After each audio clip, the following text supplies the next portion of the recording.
ရဲ့အစမှာတော့ကွင်းဟာသူမကိုကူညီပေးခဲ့တဲ့ရှင်းနေကြီးကိုကျေးဇူးတင်စကားတွေပြောရင်းနဲ့နှုတ်ဆက်နေပါတယ်။သူမပေါ်တကယ်ကောင်းတာပဲလို့စိတ်တွေကနေရေရွတ်ခြင်းနဲ့ကြံရည်ခဲ့ပါတယ်။ဇလန်ကဒီမှာတင်ရိုးရိုးလေးပြီးမသွားပါဘူး။ဒီနေ့မှာတော့ခန့်ညာတဲ့လူငယ်တယောက်ဟာရေချိုးကန်းထဲမှာသွားတိုက်ရင်အပန်းဖြစ်နေတာကိုတွေ့ရပါတယ်။အချိန်မှာပဲအဝါရောင်အင်ဂျီဝတ်ထားတဲ့မိန်းကလေးတယောက်ဟာတိတ်တိတ်လေးချောင်းချနေပြီးသူ့ကိုနောက်ပြောင်ဖို့ကြိုးစားပါတော့တယ်။ဟာရုတ်တရက်သူ့နောက်ကနေဖက်လိုက်ပြီးမင်္ဂလာမနဲ့ခင်ပါလို့ချူချူတတနှုတ်ဆက်လိုက်ပါတယ်။လူငယ်ကအံ့ဩသင့်သွားပြီးမင်းပါလုံးနေကြလို့မေးလိုက်တဲ့အခါမှာတော့မိန်းကလေးကဒီနေ့တော့ပညာတစ်ခုသင်ခြင်းလို့ဆိုပြီးသူ့ရဲ့ပိုက်တာတွေကိုထိတွေ့ကစားနှောက်ကြည့်စေလာပါတယ်။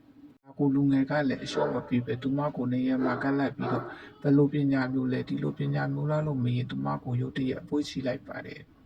သူတို့နှစ်ယောက်ဟာရေချိုးကပ်မှတင်တယောက်ကိုတယောက်အပြန်အလှန်စားနှောက်ရင်ရိုမန်တစ်ဆန်လာတဲ့အနံ့တွေနဲ့အချိန်ကုန်ဆုံးနေကြပါတယ်။နောက်ဆုံးမှာတော့လူငယ်ကမင်းရဲ့ပညာကငါထက်သားရဲ့လားလို့မေးလိုက်ပြီးတော့အနှစ်ယောက်သာအချစ်ချင်းဆုံးကအချစ်နဲ့ကြိုးနေကြတဲ့ပုံရိပ်လေးနဲ့ဇလံကိုအဆုံးသတ်လိုက်ပါတယ်။အစမှာတော့လူလက်ဖက်မျိုးသားတစ်ယောက်နဲ့တက်ကြည်ပိုင်မျိုးသားတစ်ယောက်တို့ဟာဟိုတယ်တစ်ခုရဲ့လမ်းသွားလမ်းမှာစကားပြောရင်းရှောက်လာကြပါတယ်။သူတို့နှစ်ယောက်ဟာမိန်းကလေးတစ်ယောက်စီကနေလက်မှတ်ထိုးခိုင်းဖို့ရောက်လာကြတာဖြစ်ပြီးတော့အဲ့ဒီအမျိုးသားဟာသူမကငါ့ကိုလည်းရဲမှာမဟုတ်ဘူးဆိုတဲ့လုံခြုံချက်အပြည့်နဲ့ပြောနေခဲ့ပါတယ်။သူတို့အခန်းထဲကိုဝင်လိုက်တဲ့အခါမှာတော့တမျိုးဖြစ်နေတဲ့အခြေအနေတစ်ခုကိုတွေးလိုက်ရပါတယ်။အခန်းထဲမှာအမျိုးသမီးငယ်လေးတစ်ယောက်ဟာဝမ်းနဲ့ကြည်ခွေးစာနဲ့အမျိုးတိုင်းထွန်းပြီးတော့ကွယ်လို့သူတို့ဦးကိုကတော့ဝပြုနေခဲ့တာပါ။သူတို့ဝင်လာတာကိုမြင်တော့အဲ့ဒီအမျိုးသမီးဟာအခြေအနေကိုသိကူးမဆိုင်တဲ့ပုံစံနဲ့ဒီတစ်ခါကောဘာရီကောက်ချစ်အောင်မလဲလို့မေးလိုက်ပါတယ်။ဒါမှမိန်းကလေးကအဖွာဆုံးသွားပြီလို့မျက်ရည်တွေနဲ့ပြောလိုက်ပါတယ်။ဒါပေမဲ့အဲ့ဒီလူကတော့နည်းနည်းလေးတော့နှောင်တမရပဲလူဆိုတာမွေးဖွားအိုမင်းနာခြင်းသိဆုံးတာတဘာဝပဲလေ။ဘာတွေဝင်တဲ့နေရာမှာလဲလို့အေးအေးဆေးဆေးပြန်ပြေးနေပါတယ်။ကတိပါပူတီလူဟာသူ့ရဲ့ကိုကျိုးစည်းပွားအတွက်သူ့ရဲ့အရင်ခောက်မိခင်အရင်ကိုတောင်တပ်ပြစ်ခဲ့တဲ့အထိရုံးမာခဲ့တာပါ။ချိန်မှာပဲမိန်းကလေးကသူ့လဲလှယ်ခဲ့တဲ့ဆေးဘူးကိုတက်တဲ့အဖြစ်ထုတ်ပြလိုက်တဲ့အခါမှာတော့အဲ့ဒီလူဟာဒေါသတကြီးနဲ့မိန်းကလေးရဲ့လက်ပင်ကိုညှစ်ပြီးတော့မင်းသားပြောက်သွားရင်အမွေတွေဟာအားလုံးငါအပိုင်ပဲလို့ချိန်ချောက်ပါတော့တယ်။မိန်းကလေးကပြုံးပြီးနောက်ကျသွားပြီးငါလက်ထပ်ပြီးသွားပြီးငါအမွေတွေကိုငါယောက်ျားစီလွှဲပေးလိုက်ပြီလို့ပြောလိုက်တဲ့အချိန်မှာပဲအခန်းတကားကဝင်လာပြီးတော့ခန့်ညာတဲ့လူငယ်တယောက်ကဝင်လာပါတော့တယ်။သူကအဲ့ဒီရုံးမာတဲ့သူကိုချက်ချင်းပဲကန်ချလိုက်ပြီးတော့မိန်းကလေးကိုကာကွယ်ပေးလိုက်ပါတယ်။အဲ့ဒီလူကမင်းကဘသူမို့လို့ဝင်ပါရတာလဲလို့မေးလိုက်တဲ့အခါမှာတော့လူငယ်ကတင်းငိမ့်စွာနဲ့ပဲမင်းရှာနေတဲ့သူမရဲ့ယောက်ျားကငါပဲလို့ပြောဆိုလိုက်ပါတော့။နိုင်ရဲ့အစမှာတော့ခန့်ညာတဲ့လူငယ်လေးကသူ့ကိုဒုက္ခပေးခဲ့တဲ့သူကိုဒုထောက်ခံပြီးပြင်းပြင်းထန်ထန်တတိပေးနေတာကိုတွေ့ရပါတယ်။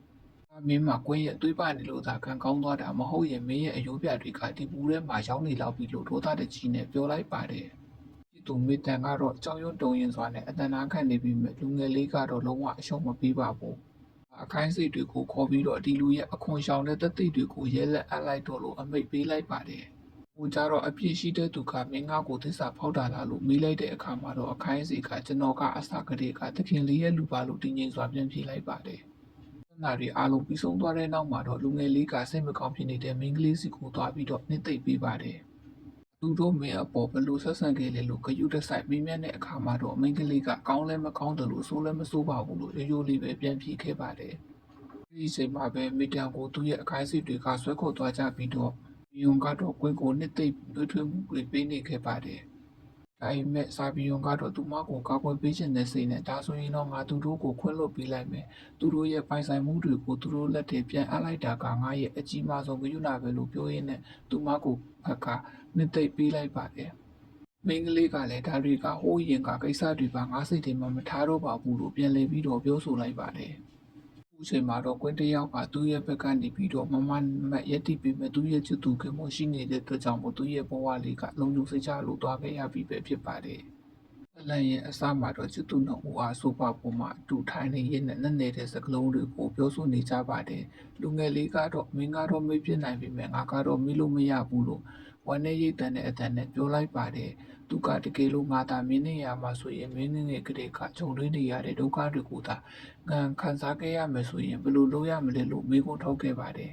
မိန်းကလေးကငယ်ငယ်ကကိစ္စတွေကိုထားလိုက်ပါတော့အခုလက်ရှိအချိန်တောင်မင်းရဲ့မိသားစုကမင်းကိုဒုက္ခပေးနေတုံးပဲလို့စိတ်မကောင်းစွာနဲ့ပြန်ပြောလိုက်ပါတယ်။ဟာတကယ်တော့မင်းဟာတခါမှ တကယ်တမ်းလွတ်လပ်ခွင့်မရခဲ့ဘူးလို့ထောက်ပြလိုက်တဲ့အခါမှာတော့လူငယ်ကြီးရဲ့မျက်လုံးတွေမှာနောင်တနဲ့ဝမ်းနည်းမှုတွေအတိုင်းအတာတွေ့လိုက်ရပါတယ်။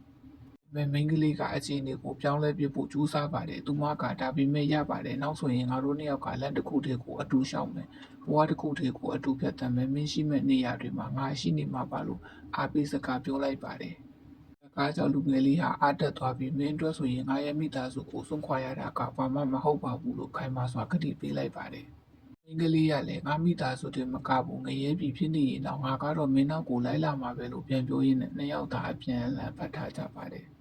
မှာတော့သူတို့နှစ်ယောက်ဟာတယောက်ကိုတယောက်ရှင်းမျက်နှာစွာနဲ့နှမ်းဆိုင်ရင်းနဲ့ဘလူးပဲအခက်မျိုးတွေ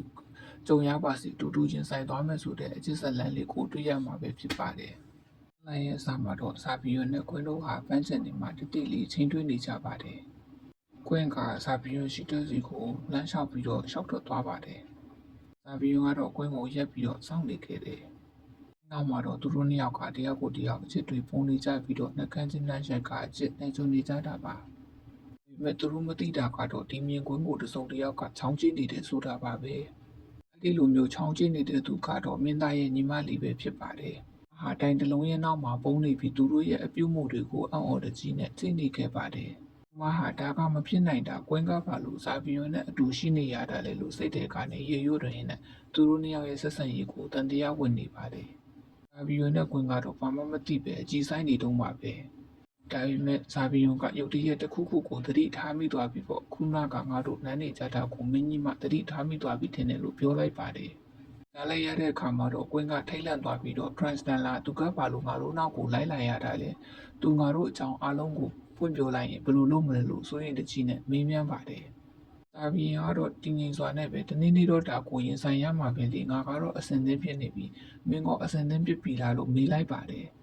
မှာပဲကွင်းကတော့ရုတ်တရက်ဘာပြောရမှန်းမသိဘဲနဲ့တိတ်ဆိတ်သွားပြီးတော့သူတို့ရဲ့အချစ်ရှိုးဝဆက်လန်လေးကတော့ဘလူတွေဆက်ပြစ်မလဲဆိုတာကတော့အလုံးကိုပဲရင်ခုန်စရာကောင်းနေခဲ့ပါပြီ။ရဲ့အစမှာတော့ Transden တယောက်ဟာအထိတ်တလန့်တဲ့စုံတစ်ခုကိုကျင်းနေရင်လည်းဒါမဖြစ်နိုင်တာလို့ရေရွတ်နေပါတယ်။သူမဟာဇလိုက်မင်းသားဇာဘီယွန်နဲ့ကွင်းတို့ရဲ့ယဉ်ကျေးမှုကိုတရားဝင်နေပြီးတော့ကွင်းကအတုံးချခံတက်ပဲဇာဘီယွန်ကသူမကိုတကယ်ချစ်မှာမဟုတ်ဘူးလို့ကိုယုံကြည်နေအောင်ပြောနေခဲ့ပါတယ်။ဒါပေမဲ့အိမ်ပေါ်အမျိုးသမီးတယောက်ရောက်လာပြီးသူတို့နှစ်ယောက်ကအရင်ရင်းနှီးကြတာပါလို့ပြောလိုက်တဲ့အခါမှာတော့သူရဲ့ဒေါသတွေကပေါက်ကွယ်သွားပါတော့တယ်။ဟာကွင်းပေါ်ညှိုးတေးထားတဲ့စိတ်နဲ့မင်းကငါဘဝကိုဖျက်ဆီးခဲ့တာမင်းကိုတော့ပျော်ရွှင်ခွင့်မပေးနိုင်ပါဘူးလို့ကြုံသွားလိုက်ပါတယ်။ဒီနောက်မှာတော့သူမဟာဒေါသတကြီးနဲ့ပြင်ဘက်ကိုထွက်သွားခဲ့တယ်။အဲဒီပျော်ရွှင်ပြီးတော့ရောက်လာကြတဲ့ကွင်းနဲ့ဇာဘီယွန်တို့ကိုတိန်ကူဖြစ်သူကရုတ်တရက်နှုတ်ဆက်လိုက်ပြီးတော့စောကမိန်းကလေးတယောက်လာပြီးတော့သူတို့ရဲ့အခြေအနေတွေကိုမေးမြန်းပြီးတော့ပြောဆိုသွားခဲ့တယ်ဆိုတဲ့အကြောင်းကိုကွင်းနဲ့စာပြီးတော့ကိုပြန်လဲပြီးတော့ပြောပြလိုက်တယ်။ယုံကအဲ့ဒီမိန်းကလေးရဲ့ပုံမှန်တဲ့နံကိုမေးလိုက်တဲ့အခါမှာဒါဆိုလို့ရှိရင်တော့ဒီပုံစံကမင်းရဲ့ညီမ Transden ပဲဖြစ်ရမယ်ပို့ဆိုပြီးတော့ပြန်လဲပြီးတော့ပြောဆိုလိုက်တယ်။ဒီနောက်မှာတော့ Transden ကစာပြီးရဲ့အဖိုးဖြစ်တဲ့သူစီကိုအပြေးလွှာသွားတွေးပါတော့တယ်။မဟာအဖိုးဖြစ်သူကိုစာဘီယိုနဲ့ကွင်းတို့ဟာခိုးပြီးအတူတူနေကြတာလို့လှည့်စားပြီးတော့တိုင်တော်လိုက်ပါတယ်။ဖြစ်သူကငါ့ကိုလိန်ပြောရင်ဘာဖြစ်မလဲဆိုတာသိလာလို့ချင်းချောက်မင်းမြန်းပြင်မဲ့သူမကကျမကိုယ်တိုင်မြင်ခဲ့တာပါ။ကမရစ်ပွိုက်ကအိမ်မှာအတူရှိနေကြတာလို့အခိုင်အမာပြောဆိုခဲ့ပါတယ်။ဒီစကားကြောင့်ဖိုးဖြစ်သူဟာဒေါသအကြီးကျယ်ထွက်သွားပြီးတော့စာဘီယုံကိုပူးချက်ချင်းခေါ်ခဲ့ဖို့အမိန့်ပေးလိုက်ပါတယ်။မှာတော့ဇာဘီယုံကိုဖိုးဖြစ်သူကပဲသူ့ကိုထိန်းချုပ်နိုင်မလားမိသားစုတွေကြားကအပြည့်မှုတွေနဲ့ရှိုးဝဲချက်တွေကြားမှာသူတို့ရဲ့အချစ်ဇလန်တွေကဘလူတွေဆက်ပြီးတော့ဖြစ်လာမယ်ဆိုတာကတော့ရင်ကုန်စရာကောင်းတဲ့ဇလန်လေးကိုစောင့်ကြည့်ရမှာပဲဖြစ်ပါတယ်။